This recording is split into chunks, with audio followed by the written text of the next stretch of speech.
અમરેલી જિલ્લાના બગસરા સરકારી હોસ્પિટલમાં ડાયાલિસિસ સેન્ટરનું લોકાર્પણ કરવામાં આવ્યું છે। લાંબા સમયથી સ્થાનિક દર્દીઓને ડાયાલિસિસ માટે અન્ય શહેરોમાં જવું પડતું હતું, પરંતુ હવે આ સુવિધા બગસરામાં જ ઉપલબ્ધ બનતા દર્દીઓ અને તેમના પરિવારજનોને મોટી રાહત મળશે। વિવિધ આગેવાનો અને સ્થાનિકોની રજૂઆત બાદ રાજ્ય સરકાર દ્વારા જરૂરી મશીનરી અને ટેકનિશિયનની વ્યવસ્થા કરવામાં આવી હતી। ડાયાલિસિસ સેન્ટરના લોકાર્પણ પ્રસંગે જિલ્લા ભાજપ પ્રમુખ અતુલભાઈ કાનાણી સહિત અધિકારીઓ પણ પદાધિકારીઓ ઉપસ્થિત રહ્યા હતા।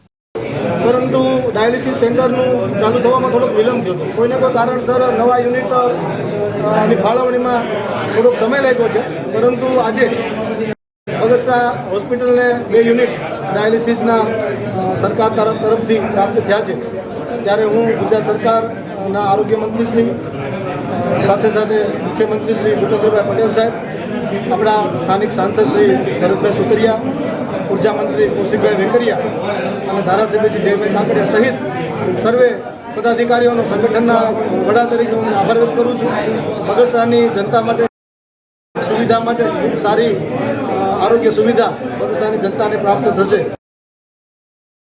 અને અહીંના દર્દીઓને, જરૂરિયાતમંદ દર્દીઓને અમરેલી સુધી કે રાજકોટ સુધી લાંબુ નહીં થવું પડે।